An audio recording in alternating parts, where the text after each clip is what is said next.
Kemudian dari ibu, dari Eyang Putri menikah lagi dengan Eyang Kakung yang kedua, lahirlah Pak Widayat. Pak Widayat pelukis yang punya museum di Mungkin. Jadi salah satu anggota Mas Puguh juga ikut main? Enggak, disuruh oleh Kopadi, disuruh motret. Yang punya ketoprak Wijaya Kusuma itu Pak Karjo dan itu orang-orang top sebenarnya untuk Kediri ya. Dan Pak Marti itu dikenal oleh dalam top Nartosa, John Arnom itu. Assalamualaikum lur. Yuk take yuk. 3, 2, 1, go.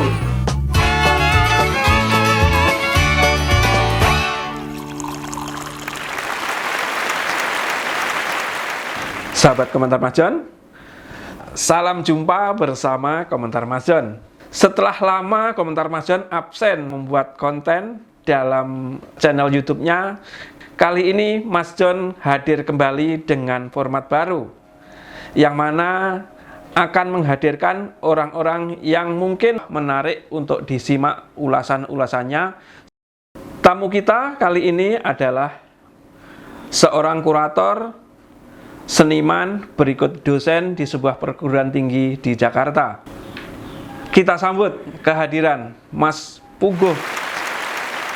Iya, apa kabar Mas? Baik, alhamdulillah Mas Jon.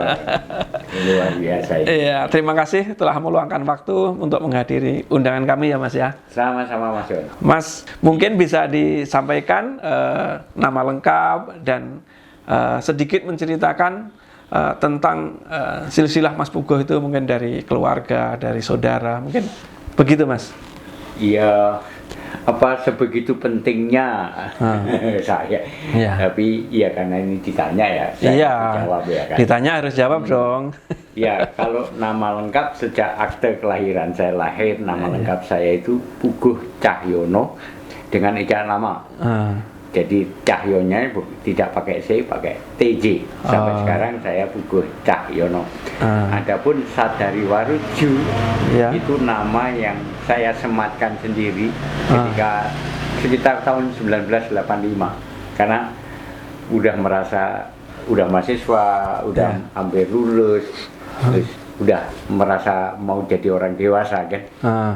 Orang Jawa itu suka memakai nama tua gitu loh, nama nanti kalau dipakai kalau sudah usia yang matang gitu kan.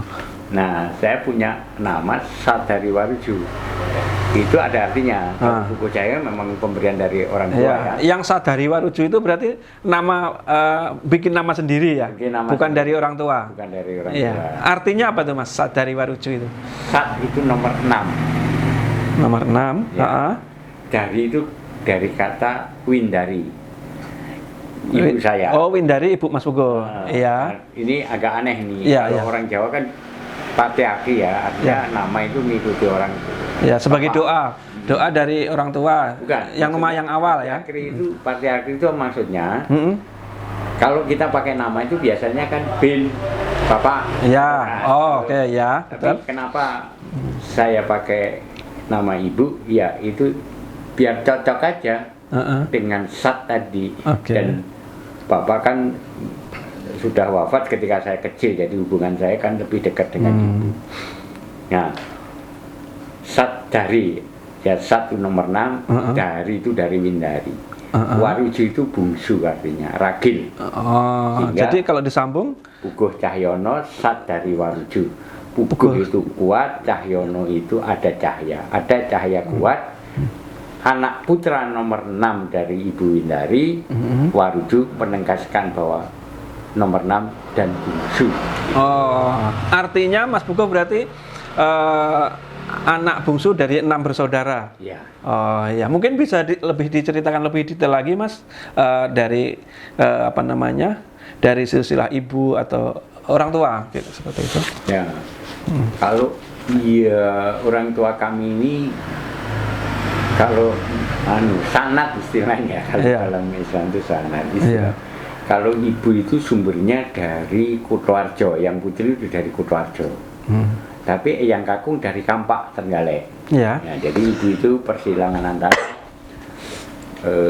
Kutoarjo dan Trenggalek Kampa. Ya. Tapi kalau diurut kronologi sanatnya tadi memang ya Jawa Timur, Tulungagung, Trenggalek. Saya kebetulan lahiran Tulungagung, ibu saya itu Trenggalek. Nah, Trenggalek itu masih ada terpaut dengan Mataram misalnya, Mataram kuno, Mataram klasik lah, artinya negara Indonesia sebelum Republik kan dikenal Mataram. Iya.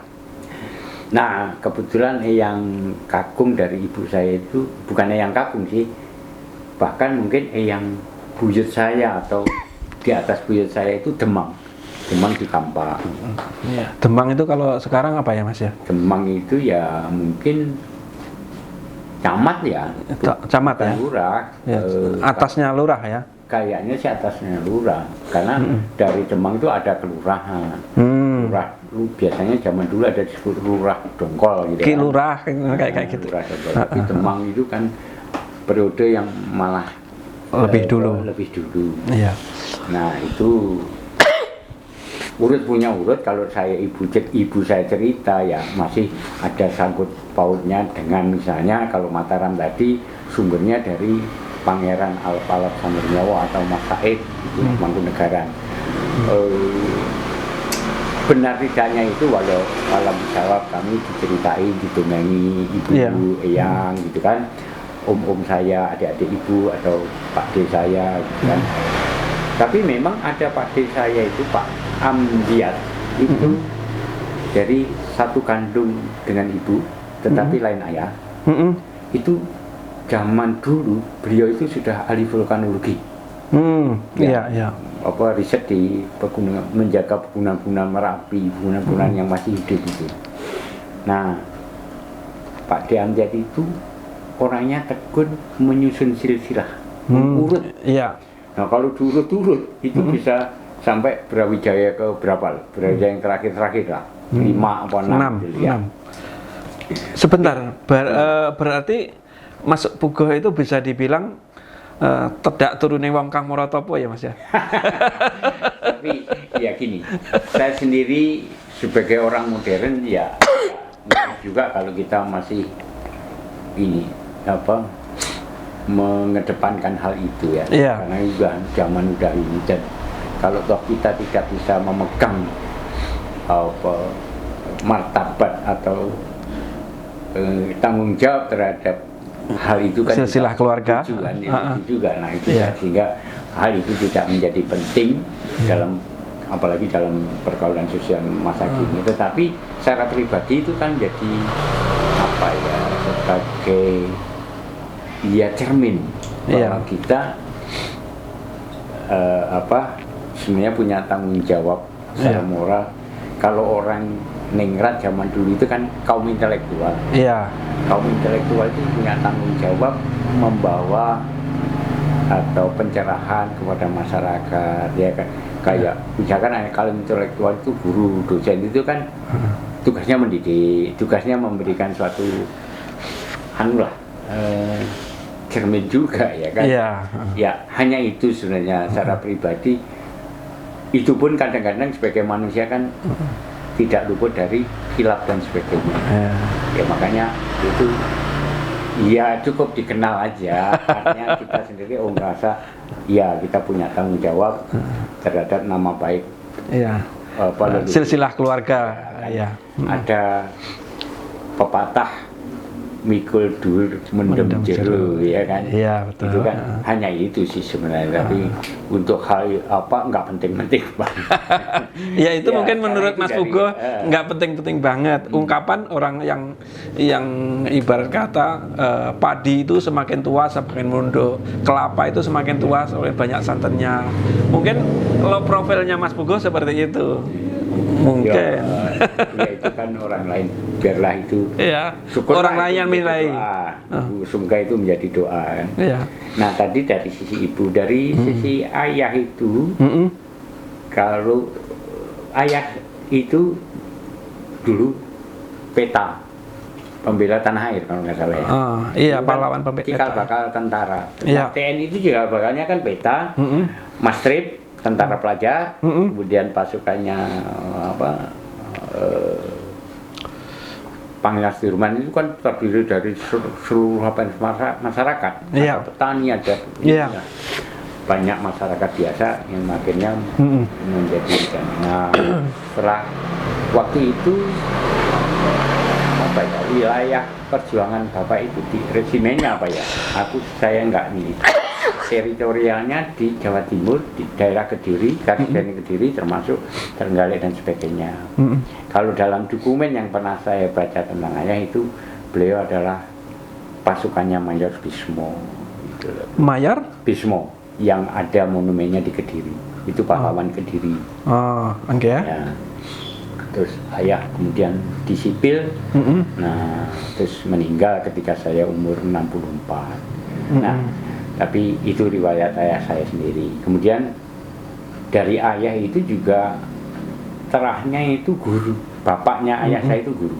Itu zaman Belanda, yang masih bebetan dan pakai surjan, pakai apa? Pendidik ya istilahnya. Pakai belangkon dan lain-lain. Iya. Gitu. Yang mengenyam itu justru generasi kakak-kakak saya, adik-adik saya sepupu tapi usianya yang di atas saya. Nah, ada dari kakaknya yang guru tadi, ada yang Demang juga. Jadi ujung-ujungnya juga Mataram juga. Jadi kalau digabungkan dalam Sitra ada juga itu dari ayah. Artinya dari ibu juga terah darah biru, dari ayah juga terah darah biru ya.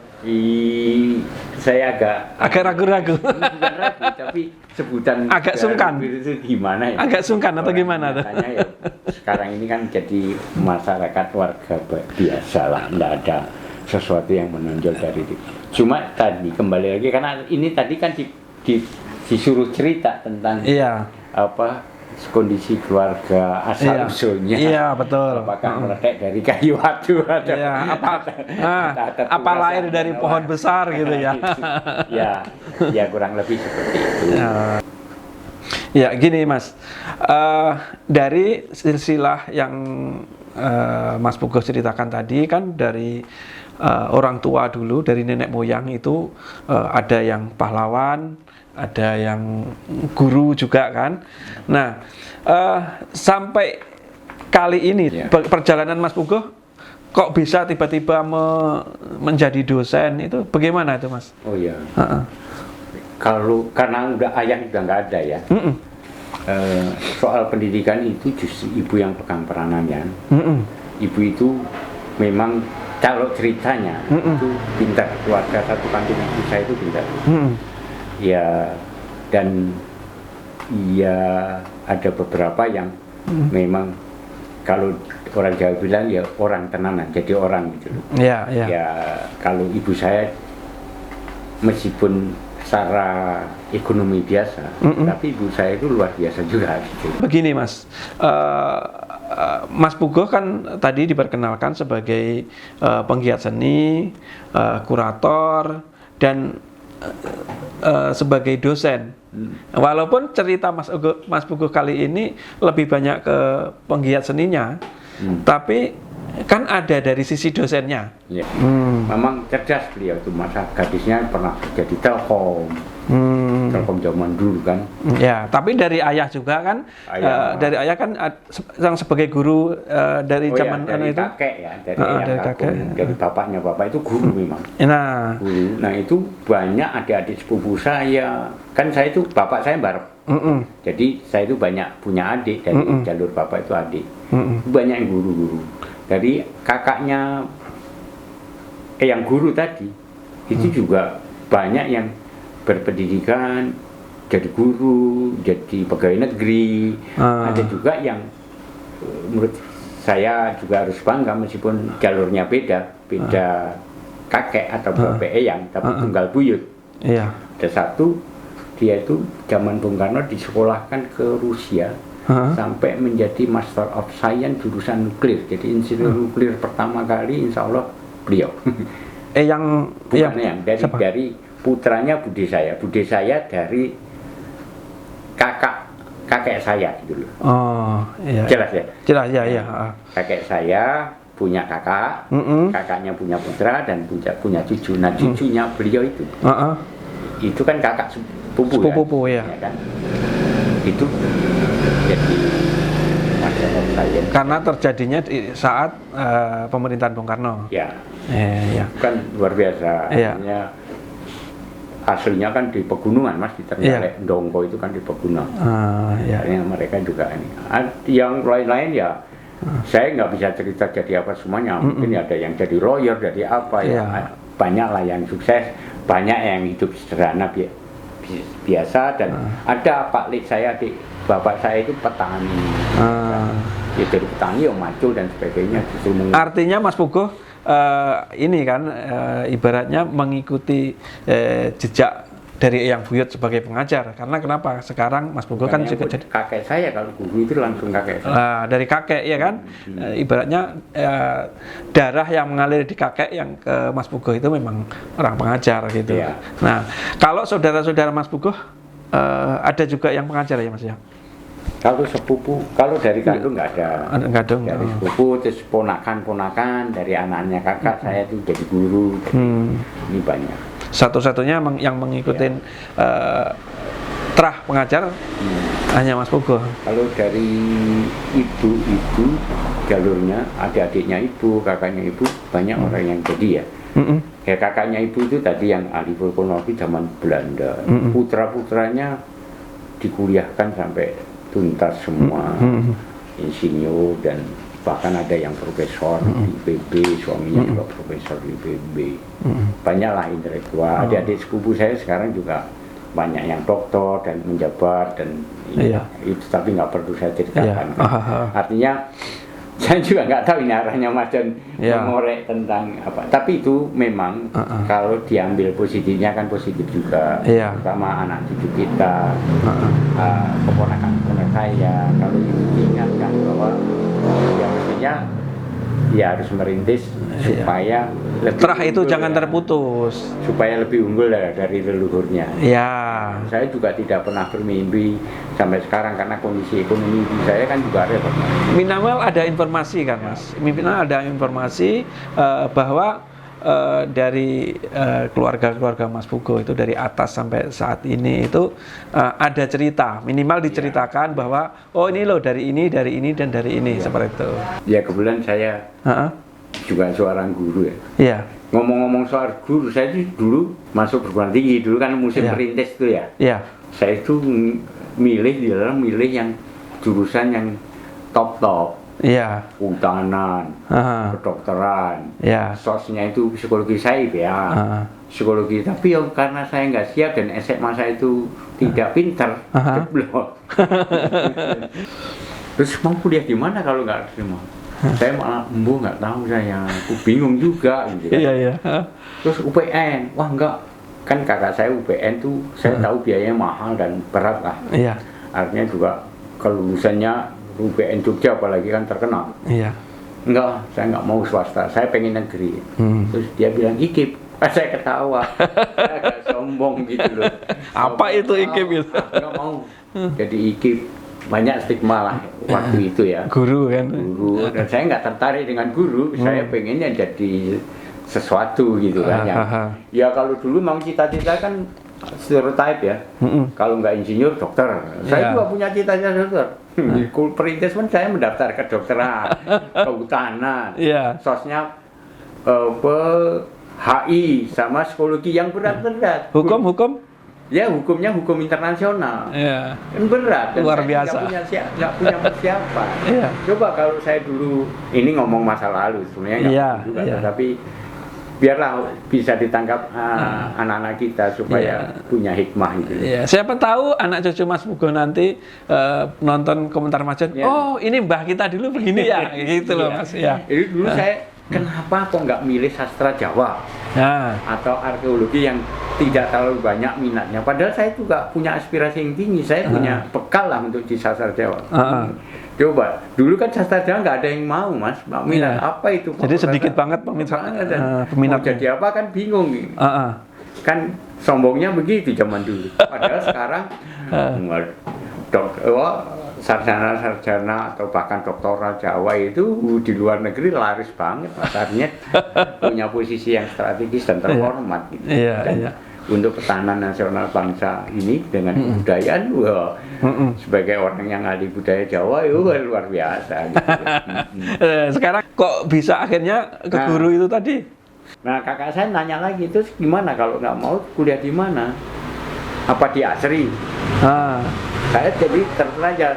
Saya kebetulan mulai SMP sudah ini talenta kesenian saya mulai tumbuh kan.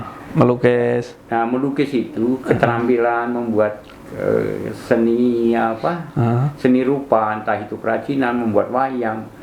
Bertiga, kakak saya kan laki-laki, itu yang laki-laki 3, perempuan 3, 6 saudara. Ini yang laki-laki itu seneng semua. Kakak saya tuh ahli bikin Reok Ponorogo. Apa itu? Lukisan? Bukan dadak merak yang kayak di tempat bikin reok beneran? Reok beneran, dan gedenya agak lebih kecil dari ini, tapi dari yang aslinya. Saya suka dipanggul gitu. Itu yang bikin kakak saya dan persis. Mungkin kakak Mas Pugo bikin Reok Ponorogo itu karena juga Kesatria Ponorogo itu melamar Dewi Songgolangit, Putri Songgolangit Kediri. Nah itu mungkin menggalinya dari situ bisa jadi. Iya, memang akar budaya Karsien Kediri ya.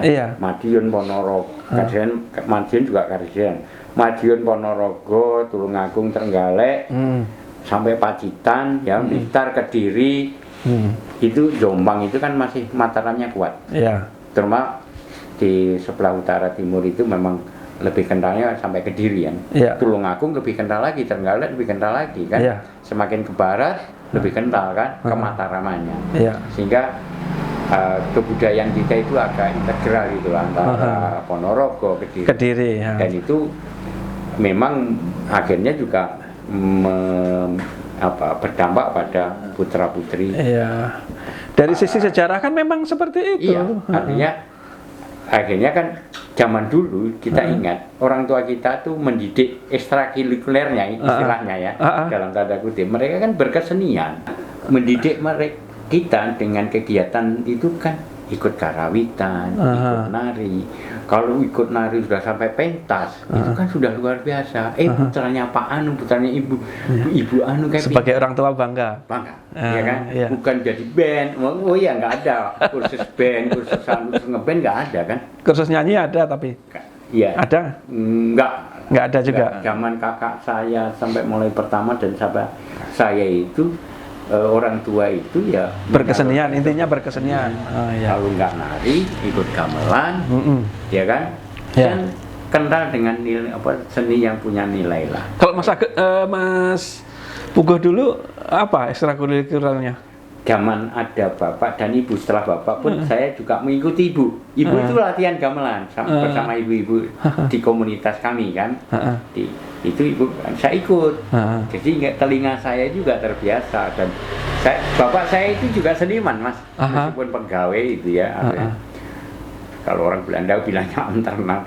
Itu beliau itu ini juga pernah mayang orang. Kalau dakwanya, kalau cerita ibu ya, itu Bolodewo, kan normalnya tinggi kan, Petro kayak gitu. Pernah main-main kayak gitu, sehingga jadi wayang orang ya artinya. Wayang orang, imbasnya, dan bapak saya kan orangnya supel juga, banyak bergaul juga. Gitu. Nah, nilai-nilai itulah yang melekat. Kakak saya itu yang laki-laki dua-duanya itu pernah main anggota Anoman mas. Adegan Anoman yang putri-putri ingat saya itu pada karawitan, tapi pun setelah lepas dari tempat kami mukim pindah ke Kediri malah lupa, mulai nggak terasah gitu loh. Nah, sekarang jadi ketemu nih mas. Kenapa Mas Pugo sekarang sebagai seniman, penggiat seni, bahkan menjadi kurator, pelukis juga, itu berarti memang terah darah dari orang tua, memang dari seniman gitu kan? Iya memang dari Eyang Putri itu selain dari Pak Andiat yang vulkanologi tadi, kemudian dari ibu, dari Eyang Putri menikah lagi dengan Eyang Kakung yang kedua. Lahirlah Pak Widayat. Pak Widayat pelukis yang punya museum di Mungkit. Itu kan juga pengajar isi dulu waktu itu STS Arasri. Makanya saya akhirnya setelah nggak punya pilihan, saya pilih itu karena kakak saya mengingatkan apa di Asri. Saya Karena Pak D-nya di sana. Pak D-nya pengajar ya? pengajar, tapi persoalannya bukan karena Pak D mengajar di sana, tapi saya sendiri tertarik karena mulai tadi yang saya ceritakan, mulai SMP itu kegiatan seni rupa saya mulai tumbuh secara mandiri. Kalau dulu kan sama kakak-kakak. Kalau saya mulai SMP itu mandiri, SMA mulai melukis.